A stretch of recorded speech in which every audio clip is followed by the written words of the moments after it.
Now this Zental guy that I told you about, he does a lot of research on pigeons. So he can basically turn a pigeon into a degenerate gambler in like 2 minutes. He'll give A pigeon? A pigeon, dude. He'll give them yeah.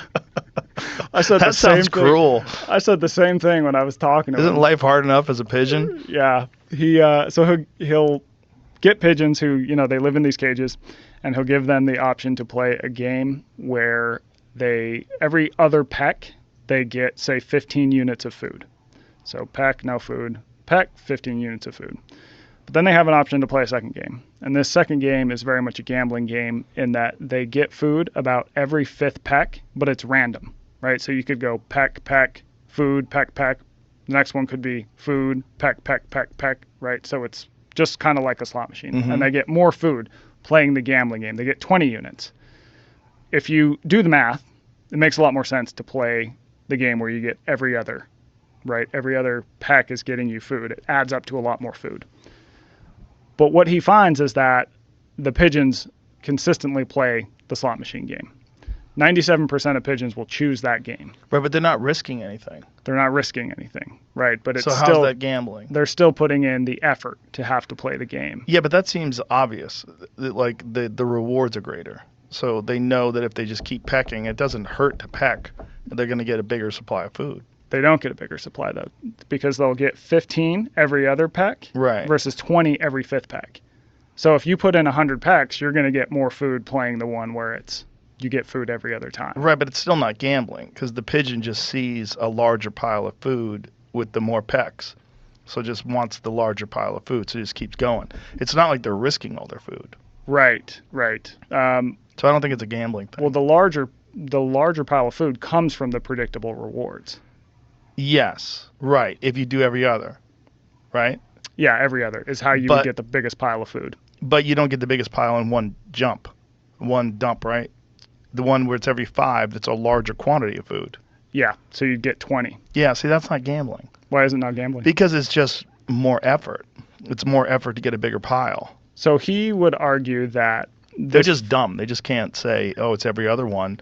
Well, all they see is that they're getting, whatever, 15 units versus 20. Is that what it was?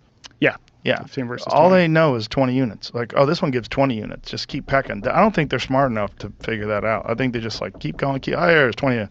Keep going, 20. But there's not a risk. So here's what I'll tell you. He would argue, and a lot of biologists would, they would say, there's this theory called the optimal foraging theory. It says that animals will expend the least amount of energy to get the most amount of food. All right, so over time, they're expending a lot less energy to get more food. And so here's where it gets interesting, though, is that to sort of bring it back to why do people fall into this, why would someone bet their entire fortune on a roulette wheel or whatever, is that when he will put pigeons in a sort of wild environment, so where he keeps them is in these pigeon cages where they kind of live alone. It's it's a basic cage. When he puts them in a cage that mimics the wild, so it's this giant cage that has like roosts, it's got cliffs, it's got other pigeons. It's very much like they would have to live in the wild. And then he throws them back to choose a game. They start choosing the optimal game. Oh, yeah, interesting. Yeah, and you see that in many animals where they do these sorts of studies, like rats. Right, that's the cocaine rat thing, right? Yeah. Yeah. Just like that. Yeah, for people who don't know that study, what they call it, Rat Park. So they did a study where they put rats in this very sterile environment, laboratory environment, bright lights, no toys, no nothing, and they gave them the option of water or water with cocaine. And they always took the water with cocaine. They just kept taking the water with cocaine. But then when they put them in Rat Park, which is a much larger thing with a lot of toys and things to do and a lot of places to run around, they didn't do that. They just drank the water. Right. But that makes sense. It's like they're fucking living in hell. Yeah. And the cocaine water is the only thing that gives them any good feeling. And so they just keep going back to that good feeling. But when you give them a normal, natural environment where they can just exist, I wonder if that's the case with people that live, like, say, a subsistence lifestyle. If they have access to something like heroin or cocaine, I wonder if they would just ignore it because they get this sort of very natural environment that is sort of programmed into our lives, programmed into our DNA. Like people that live a subsistence lifestyle are unusually healthy. I'm sure you've seen, have you seen Werner Herzog's documentary, Happy People? I don't think I've seen that one, no. It's great. It's Happy it. People, Life in the Taiga. And it's about these trappers who live in Siberia. And there's very low instances of mental health issues, very low instances of, all sorts of problems and that society just has that are ubiquitous. In their world, these people are very happy and they get by. They just get by. I mean, they have snowmobiles and dogs and they hunt and they trap and they fish and they just get by and they work every day. And you have to work. The only way to live is to eat, and the only way to eat is to work, and so everybody does everything that they can, and they're all happy. Yeah. It's very weird.